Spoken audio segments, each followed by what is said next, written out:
శ్రీ వరాహలక్ష్మీ నరసింహస్వామి వారిని దేవాదాయ శాఖ మంత్రి ఆనం రామనారాయణ రెడ్డి దర్శించుకున్నారు. వీరికి దేవాలయ కమిషనర్ శ్రీరామ సత్యనారాయణ ధ్వజస్తంభం వద్ద పూర్ణకుంభ స్వాగతం పలికి ఆహ్వానించారు. ఆలయ కార్యనిర్వహణ అధికారి వెండ్ర త్రినాథరావు, వేద పండితులు నాదస్వర వేద మంత్రాలతో స్వాగతం పలికి ముందుగా స్వామివారి కప్పస్తంభం వద్ద ఆలింగనం గావించి తదుపరి బెడమండపం ప్రదక్షిణ చేయించి ఆలయ ప్రధాన ఆలయంలో స్వామివారి వద్ద గోత్రనామాలతో ప్రత్యేక పూజలు చేసిన అనంతరం నాదస్వర వేద మంత్రాలతో వేద ఆశీర్వచనం ఇచ్చి దేవాదాయ కమిషనర్ రామ సత్యనారాయణ మంత్రిని స్వామివారి శేషవస్త్రంతో సత్కరించి స్వామివారి ప్రసాదాలు, స్వామివారి చిత్రపటాన్ని బహూకరించారు. తదుపరి దేవాలయ కమిషనర్ వారిని ఆలయ కార్యనిర్వహణ అధికారి వారు సత్కరించి స్వామివారి ప్రసాదాలు, స్వామివారి చిత్రపటాన్ని బహూకరించారు.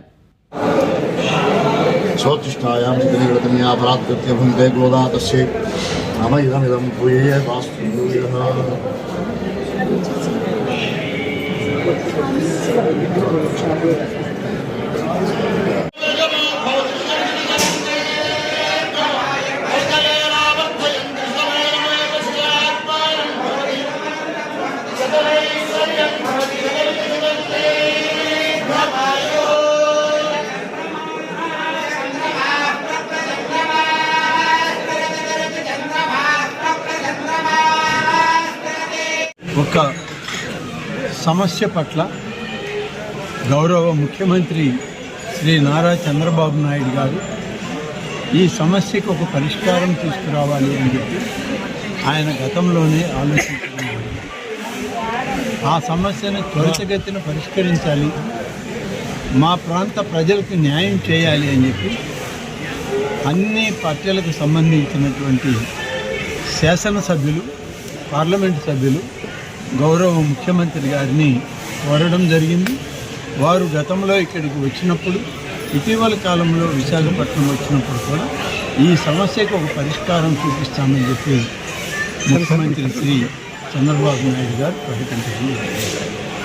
అడిగినటువంటి శాసనసభ్యులు శ్రీ గణబాబు గారు, శ్రీ రామకృష్ణ గారు, శ్రీ రమేష్ గారు, శ్రీ విష్ణుకుమార్ రాజు గారు, అలాగే శ్రీ శ్రీనివాస్ గారు, గంటా శ్రీనివాసరావు గారు, అలాగే మనకి ఉన్నటువంటి వంశీకృష్ణ గారు, వీళ్ళందరూ కూడా అనేక సందర్భాల్లో అడిగినప్పుడు గడిచిన శాసనసభ సమావేశాల్లో మా శాసనసభ్యులతో పాటు ఆనాడు ఉన్నటువంటి మా దేవాదాయ శాఖ కమిషనర్ గారు, ఈ ఆలయానికి సంబంధించినటువంటి దేవాదాయ శాఖ అధికారులు,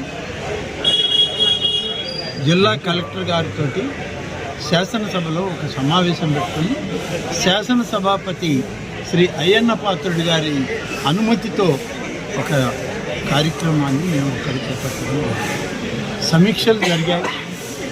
చాలా విషయాలు ఆనాడు మరి వీటి సమస్యలకు పరిష్కారం కావాలని చెప్పి గౌరవ శాసనసభ్యులు కోరడం, అలాగే శాసనసభాపతి గారు కూడా ఆదేశించడం కూడా జరిగింది. వీరితో పాటు గతంలోనే దీని మీద అనేక సందర్భాల్లో ప్రత్యక్షంగా నేను చూడడం జరిగింది. దీనికి ఒక పరిష్కారం కనుగొంటానని చెప్పి చెప్పడం జరిగిందని చెప్పి ముఖ్యమంత్రి గారు కూడా పలు సందర్భాల్లో చెప్పడం జరిగింది. ఇవాళ ఆ కార్యక్రమం మీదనే సింహాచలం వరాహ లక్ష్మీ నరసింహస్వామి వారి యొక్క ఫౌండర్ ఫ్యామిలీ మెంబర్స్ అయినటువంటి గౌరవనీయులు పూసపాటి అశోక్ గజపతి రాజు గారితో ఈ సమస్య పట్ల ఒక ఆలోచనతో కలవండి, వారితో మాట్లాడండి అని చెప్పి ముఖ్యమంత్రి గారి ఆదేశం మేరకు ఇవాళ ఉదయం అశోక్ గజపతి రాజు గారితో సమావేశం ఏర్పాటు చేసుకున్నారు. ఇవాళ ఆ కార్యక్రమం మీదనే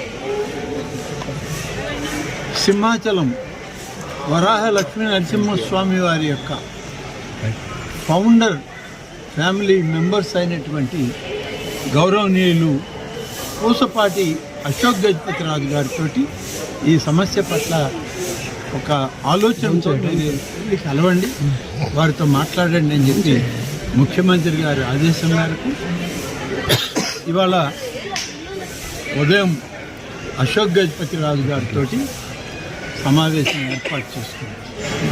ఆలయానికి సంబంధించినటువంటి భూములు 420 ఎకరముల భూముల్ని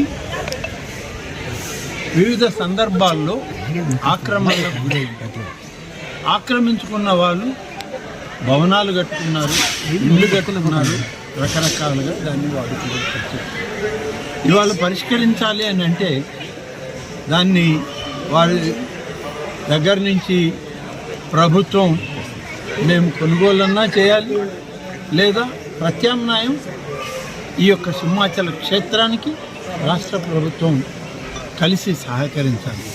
అందుకని ముఖ్యమంత్రి గారు ఆలోచన చేసినప్పుడు దాదాపు 2023లో జరిగినటువంటి అక్కడ ఏదైతే వాల్యూస్ ఉన్నాయో వాటిని పరిగణలోకి తీసుకొని ఈ 420 ఎకరముల భూమికి సంబంధించి 12,149 కుటుంబీకులు అక్కడ ఉన్నారు.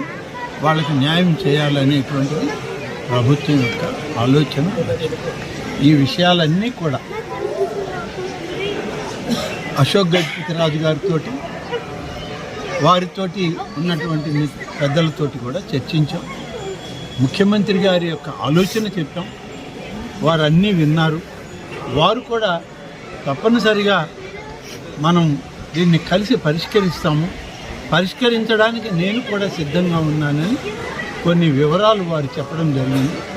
ఆ వివరాలను దృష్టిలో పెట్టుకొని నేను తిరిగి అమరావతికి వెళ్ళగానే గౌరవ ముఖ్యమంత్రి చంద్రబాబు నాయుడు గారికి ఈ వివరాలన్నింటినీ ఏదైతే అశోక్ గజపతిరాజు గారు వారి అభిప్రాయాలను చెప్పారో వాటినన్నిటిని కూడా వారితో మాట్లాడిన తర్వాత గౌరవ శాసనసభ్యులందరినీ ముఖ్యమంత్రి గారి దగ్గరికి పిలిపించుకొని వారితో కూడా మాట్లాడాక తుది పరిష్కారం ఇవ్వడానికి ఒక ఆలోచన చేశాం.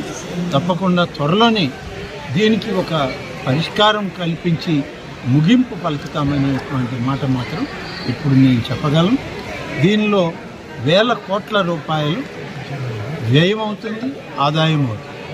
వ్యయమయ్యేది ప్రభుత్వానికి, ఆదాయం అయ్యేది సింహాచల క్షేత్రానికి.